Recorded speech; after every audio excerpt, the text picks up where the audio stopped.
Hi friends, this is సహజ. ఇప్పుడు మీరు వింటున్నారు చేరువై దూరం ఎలా ఎపిసోడ్ 4. ఆమె వెళ్ళిపోతుందేమోనన్న భయంతో మిథున్ దీప్తి చేయిని గట్టిగా పట్టుకొని, ఇప్పుడే వచ్చావు, అప్పుడే వెళ్ళిపోతున్నావేంటి దీప్తి? ప్లీజ్ నన్ను వదిలి వెళ్ళకు, నువ్వు నా పక్కన లేకపోతే నాకు పిచ్చెక్కిపోతుంది అన్నాడు ఆమె కళ్ళలోకి బాధగా చూస్తూ. ఇప్పుడే వస్తాను అంటూ అతని చేతులు విడిపించుకొని వెళ్ళిపోయింది దీప్తి.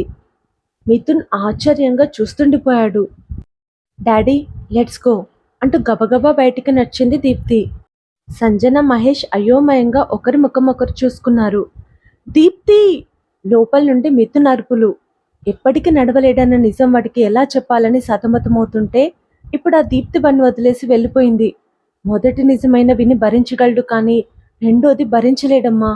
మిథున్కి దీప్తి అంటే చాలా ఇష్టం, ఆమె లేకుండా వాడు ఉండలేడు అంటూ బాధపడ్డాడు మహేష్. అలా ఏం కాదన్నయ్యా, మిథున్ పరిస్థితి తెలిసాక తను షాక్కి గురైంది, అందుకే ఇక్కడ ఉండలేక వెళ్ళిపోయింది. రేపు పొద్దున షాక్ నుండి తేరుకొని వచ్చేస్తుంది అంది సంజన.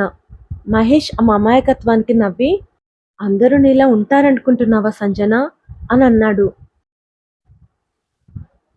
దీప్తి! మళ్ళీ అరిచాడు మిథున్. పదమ్మ, వాడికి ఏదో ఒకటి చెప్పి నచ్చ చెప్దాం అని మహేష్ కదులుతుండగా, దీప్తి గురించి ఏదో ఒకటి చెప్తాం సరే, మరి కాళ్ళ గురించి ఏం చెప్దాం? ఇంకాసేపట్లో 2 గంటలు గడుస్తాయి టెన్షన్గా అంది సంజన. ఈ రోజైతే వాడికి నిజం తెలియద్దు అంటూ లోపలికి వెళ్ళాడు మహేష్. సంజన అతని వెనకాలే వెళ్ళింది. ఏమైందిరా, ఎందుకు ఎక్కలేస్తున్నావు అని అడిగాడు మహేష్. దీప్తి ఎందుకు నన్ను వదిలేసి వెళ్ళిపోయింది? చాలా బాధగా అడిగాడు మిథున్. ఈరోజు నువ్వు నడవలేవు, రేపే నడవగలవు, అది నీకు తెలిస్తే బాధపడతావు, నీ బాధ చూడలేక వెళ్ళిపోయింది అని నోటుకొచ్చిన అబద్ధం చెప్పాడు మహేష్. ఈరోజు ఎందుకు నడవలేను? కంగారుగా అడిగాడు. ట్రీట్మెంట్ ఎఫెక్ట్, రేపు రికవర్ అవుతావు అని చెప్పాడు మహేష్. పిచ్చి పిల్ల, దేనికి అంత టెన్షన్ పడి వెళ్ళిపోయిందా? కనిపించదు కానీ చాలా సెన్సిటివ్ తను, నేనంటే దీప్తికి ప్రాణం అని అన్నాడు మిథున్. అది విని మహేష్, సంజన బాధగా ఒకరి ముఖం ఒకరు చూసుకున్నారు. ఆ రాత్రి ఇద్దరు హాస్పిటల్లోనే ఉన్నారు. ఉదయం 7 గంటలకి మిథున్ అరుపులతో ఇద్దరికి మెలకువ వచ్చింది. పరుగున లోపలికి వెళ్లారు. ఏమైందిరా అని అడిగాడు మహేష్ కంగారుగా. నేను ఇంకా కాలు కదపలేకపోతున్నాను, త్వరగా డాక్టర్ని పిలువు. అతని గొంతులో వణుకు. డాక్టర్ ఇంకా రాలేదు, 2-3 గంటలు వచ్చేస్తాడు, ఇది జస్ట్ ట్రీట్మెంట్ ఎఫెక్ట్, భయపడకు అని ధైర్యం చెప్పడానికి ప్రయత్నించాడు మహేష్. ఇటు దీప్తి లేదు, అటు డాక్టర్ లేడు, నాకు పిచ్చెక్కిపోతుంది, త్వరగా నా దీప్తిని రమ్మను అన్నాడు మిథున్ తల గట్టిగా పట్టుకొని. సరే అంటూ బయటకు వచ్చి మహేష్ దీప్తికి ఫోన్ చేశాడు. అతను ఎన్నిసార్లు చేసినా ఆమె ఫోన్ ఎత్తలేదు. ఇప్పుడు ఎలా అన్నయ్యా అని భయంగా అడిగింది సంజన. డాక్టర్ వచ్చి వాడికి నిజం చెప్పేదాకా మనకి టెన్షన్ తప్పదమ్మా అంటూ చైర్లో కూర్చున్నాడు మహేష్. మిథున్ డాక్టర్ ఎప్పుడు వస్తాడని ఎదురు చూస్తుండగా డాక్టర్ వచ్చేశాడు. వెంటనే మిథున్, 2 గంటలు నడుస్తానని చెప్పారు, 10 గంటలు గడిచినా నేను ఇంకా కాలు కదపలేకపోతున్నాను డాక్టర్ అన్నాడు భయపడుతూ. మిథున్ మాటలకి డాక్టర్ షాక్ అయి, 2 గంటలకు నడుస్తావని ఎవరు చెప్పారు అని అడిగాడు. నా ఫ్రెండ్ మహేష్, మీరే అతనికి చెప్పారంట కదా. నో, డాక్టర్స్ అబద్ధం చెప్పరు, నిజం మాత్రమే చెప్తారు, అది ఎలాంటిదైనా సరే అన్నాడు గట్టిగా. మీరు వాళ్ళకేం చెప్పారు? భయంతో మిథున్ మాటలు తడబడ్డాయి.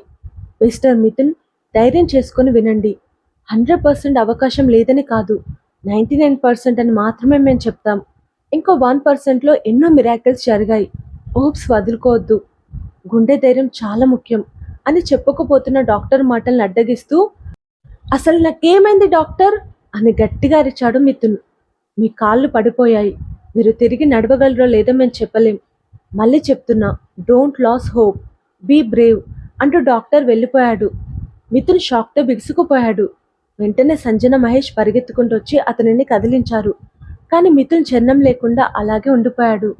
మిథున్, ప్లీజ్ షాక్ నుండి బయటికి రా, నేను ఇలా చూస్తే భయం వేస్తుంది అంటూ ఏడుస్తుంది సంజన.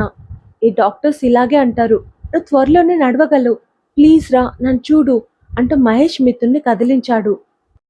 ఇంకా చాలా ట్రీట్మెంట్స్ ఉన్నాయి, మనం అవి ట్రై చేద్దాం, డెఫినెట్గా నువ్వు నడుస్తావు మిథున్, నన్ను నమ్ము కన్నీళ్లతో అంది సంజన. వాళ్ళెంత చెప్పినా అతనిలో స్పందన లేదు. డాక్టర్ ఇద్దరిని బయటికి వెళ్ళమన్నాడు. మిథున్ తన పక్కనున్న ఫోన్ తీసుకొని తన ఫోటో చూసుకున్నాడు.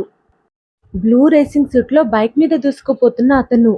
మిథున్ మిథున్ అని జపిస్తున్న జనమరుపులు అతని కళ్ళ ముందు మెదలగానే మిథున్ గట్టిగా ఏడ్చేశాడు. నా ప్రాణానికి ప్రాణమైన రేసింగ్ నాకు దూరమైందా? నేను ఇంకెప్పుడు రేస్ చేయలేనా? రేస్ లేకుండా నేను ఎలా బతకగలను అని ఏడుస్తూ తన రేసింగ్ ఫోటోని ప్రేమగా తన గుండెకు హత్తుకున్నాడు మిథున్. కాసేపటికి మహేష్ అన్నం తినిపిద్దామని మిథున్ దగ్గరికి వెళ్తే దీప్తి తినిపిస్తేనే తింటా అన్నాడు మొండిగా. మహేష్ దీప్తికి ఫోన్ చేశాడు. ఆమె ఫోన్ ఎత్తలేదు. ఏమైందన్నయ్య అని అడిగింది సంజన. ఫోన్ ఎత్తట్లేదు. నేను వెళ్ళి తీసుకొస్తాను అంటూ సంజన దీప్తి దగ్గరికి బయలుదేరింది. దీప్తి వచ్చిందా అని అడిగాడు మిథున్ ఆతృతగా. వస్తుంది అని చెప్పాడు మహేష్. నేను నడవలేనని తెలిసి ఎంత బాధపడుతుందో కదా, పచ్చి మంచినీళ్ళు కూడా ముట్టుకోకుండా ఏడుస్తూనే ఉంటుంది అన్నాడు మిథున్. అతని గుడ్డి ప్రేమని జాలిగా చూశాడు మహేష్.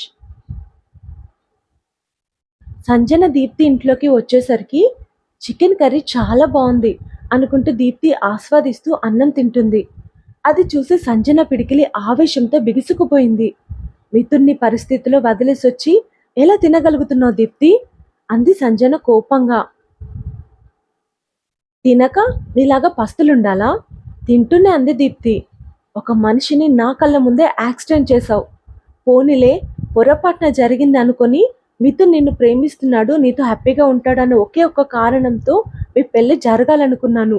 కానీ నువ్వు నన్ను చంపడానికి మిథున్ని నా మీదకి ఊసిగొలుపుతావని కలలో కూడా నేను ఊహించలేదు. ఛీ, ఏం మనిషివే నువ్వు. ఆంటీ చాలా తెలివైనది. నువ్వు విషం కక్కే పామువని తెలుసుకుంది. మిథున్ పిచ్చి ప్రేమికుడు. ఇప్పటికీ నీ గురించి తెలుసుకోలేకపోతున్నాడు. నువ్వే కావాలని కలవరిస్తున్నాడు. అందుకే త్వరగా తినేసి నాతో పాటు హాస్పిటల్కి రా అంది సంజన గట్టిగా. నేను రాను అంది దీప్తి నొక్కి పలుకుతూ. ఎందుకు? ఆ అవిటివాడు నాకొద్దు. ఆ వాక్యం దీప్తి నోట్ల నుండి వచ్చిన మరుక్షణమే సంజన అమ్మ చెంప పగలగొట్టింది. ఎంత గట్టిగా కొట్టిందంటే ఆ ఫోర్స్కి దీప్తి డైనింగ్ కుర్చీల నుండి కింద పడిపోయింది. హౌ డేర్ యూ అంటూ దీప్తి లేచి సంజన మీదికి చేయెత్తగానే సంజన ఆమె చేయి విరిగేలా పట్టుకుంది. ఆ తర్వాత జరగబోయేది నెక్స్ట్ ఎపిసోడ్లో తెలుసుకుందాం. ప్రేమ గుడ్డిది అంటారు.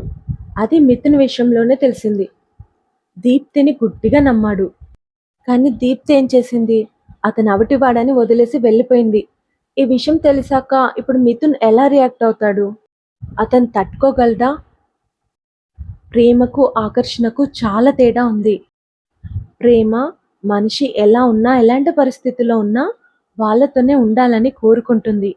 అదే ఆకర్షణ పరిస్థితులు కొంచెం తారుమారైనా అది వెంటనే మాయమవుతుంది క్షణంలో. ఆకర్షణకి ప్రేమకి డిఫరెన్స్ తెలుసుకున్న వాళ్ళు ప్రేమలో మోసపోరు. నెక్స్ట్ స్టోరీతో కలుద్దాం. Thank you. బాయ్.